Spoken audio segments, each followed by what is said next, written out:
বহু বছর আগের কথা। এক সবুজ শ্যামল গ্রামে বাস করতেন এক সচ্ছল কৃষক, যার নাম ছিল করিম চাচা। করিম চাচার একটি সুন্দর খামার বাড়ি ছিল এবং তার অধীনে বেশ কয়েকজন কর্মচারী কাজ করত। তার সবচেয়ে মূল্যবান সম্পদগুলির মধ্যে ছিল দুটি পশু, একটি তেজি দ্রুতগামী ঘোড়া যার নাম তিনি রেখেছিলেন তুফান, এবং একটি শান্ত পরিশ্রমী গাধা যার নাম ছিল সবর। তুফান ছিল সত্যিই তুফানের মতো, কালো কুচকুচে লোম, লম্বা শক্তিশালী পা আর এক রাজকীয় চালচলন। করিম চাচা প্রায়শই দূরের বাজারে বা অন্য গ্রামে জরুরি কাজে যাওয়ার জন্য তুফানকে ব্যবহার করতেন। তুফানের গতি এবং শক্তি ছিল অসাধারণ এবং সে অল্প সময়ে দীর্ঘ পথ অতিক্রম করতে পারত। তুফান তার এই গুণগুলির জন্য মনে মনে বেশ গর্ব অনুভব করত। অন্যদিকে সবর ছিল সম্পূর্ণ ভিন্ন প্রকৃতির। ধূসর বর্ণের লোম, শান্ত স্থির চাহনি এবং একটি ধৈর্যশীল মন। সবর কখনো তাড়াহুড়া করত না। তার প্রধান কাজ ছিল খামারের ভারী বোঝা টানা, যেমন শস্যের বস্তা, লাকড়ির বোঝা, বাজারের জন্য সবজির ঝুড়ি। সবর নীরবে তার কাজ করে যেত, কখনো কোনো অভিযোগ করত না। তার সহনশীলতা এবং পরিশ্রম করার ক্ষমতা ছিল অতুলনীয়। একদিন করিম চাচা তার দুই বিশ্বস্ত সঙ্গীকে ডেকে পাঠালেন। তার এক আত্মীয়ের বাড়িতে জরুরি কিছু বার্তা পৌঁছে দেওয়ার প্রয়োজন ছিল, যা প্রায় 2 দিনের পথ। তিনি তুফানকে বললেন, ওহে তুফান, তুমি তো জানো তুমি কত দ্রুতগামী। তোমাকে কাল ভোরে রওনা হতে হবে এবং আমার আত্মীয়ের বাড়িতে এই জরুরি চিঠি পৌঁছে দিয়ে পরশু ফিরে আসতে হবে। তুফান প্রভুর আদেশ শুনে আনন্দে মাথা ঝাঁকালো। সে যেন এই কাজের জন্যই অপেক্ষা করছিল। তার মনে হলো এই সুযোগ সে তার শ্রেষ্ঠত্ব প্রমাণ করতে পারবে। এরপর করিম চাচা সবরের দিকে তাকিয়ে বললেন, আর তুমি? সবর, তোমাকে আমার সাথে যেতে হবে। আমরা কিছু প্রয়োজনীয় জিনিসপত্র সাথে নেব। তোমার পিঠে সেই বোঝাগুলি চাপানো হবে। সবর বারবারের মতো শান্তভাবে তার প্রভুর আদেশ গ্রহণ করলো। সে বোঝে ভারী বোঝা বহন করা তার কাজ এবং সে কখনোই এই দায়িত্ব থেকে পিছপা হয় না। পরের দিন ভোরে তুফান তার প্রভুর সাথে দ্রুত পথ চলতে শুরু করলো। প্রথম দিন তারা অনেকখানি পথ অতিক্রম করলো। পথে তুফান বারবার সবরের দিকে তাকিয়ে মনে মনে হাসতে লাগলো। দেখো তো আমি কত দ্রুত চলছি আর এই গাধাটা কত ধীরে ধীরে আসছে, সে ভাবলো। তার মনে কিছুটা অহংকার জন্ম নিল তার গতি এবং শক্তির জন্য। প্রথম রাতের বেলা তারা একটি সরাইখানায় বিশ্রাম নিল। করিম চাচা দুজনেরই জন্য পর্যাপ্ত খাবারের ব্যবস্থা করলেন। তুফান তখনও তার দ্রুত গতির গল্প করছিল এবং সবরের ধীর গতির জন্য কিছুটা উপহাসও করছিল। সবর নীরবে সবকিছু শুনে গেল, কোনো উত্তর দিল না।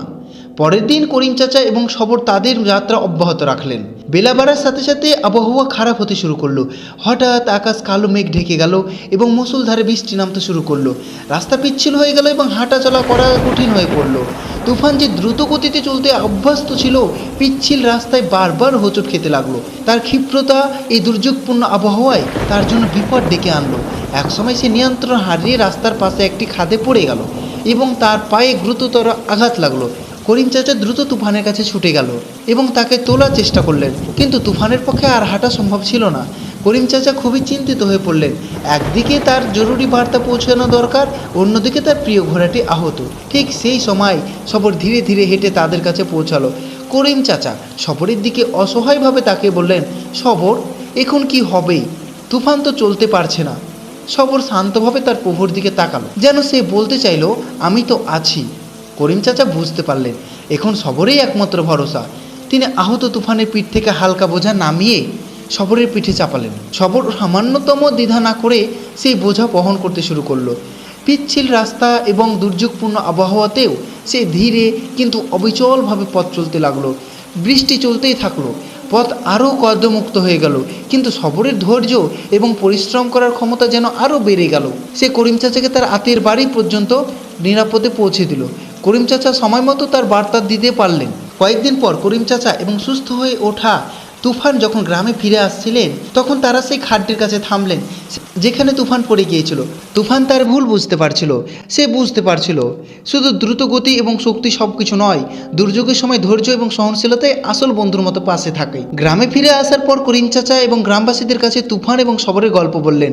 তিনি সবরের নীরব সেবা এবং কঠিন পরিস্থিতিতেও দায়িত্ব পালনের প্রশংসা করলেন। তুফানও তার অহংকার ত্যাগ করে সবরের কাছে ক্ষমা চাইল এবং উপলব্ধি করল যে প্রত্যেকের নিজস্ব গুরুত্ব এবং বৈশিষ্ট্য রয়েছে।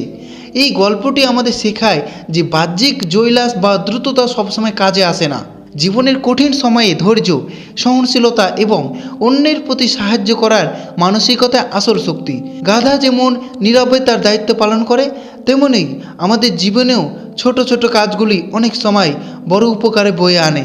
অহংকার পতনের কারণ হতে পারে, কিন্তু ধৈর্য এবং পরিশ্রম সর্বদা মূল্যবান। ভিডিওটি ভালো লাগলে অবশ্যই ভিডিওটিতে লাইক করবে এবং ভিডিওটি সবাইকে শেয়ার করে দেবে।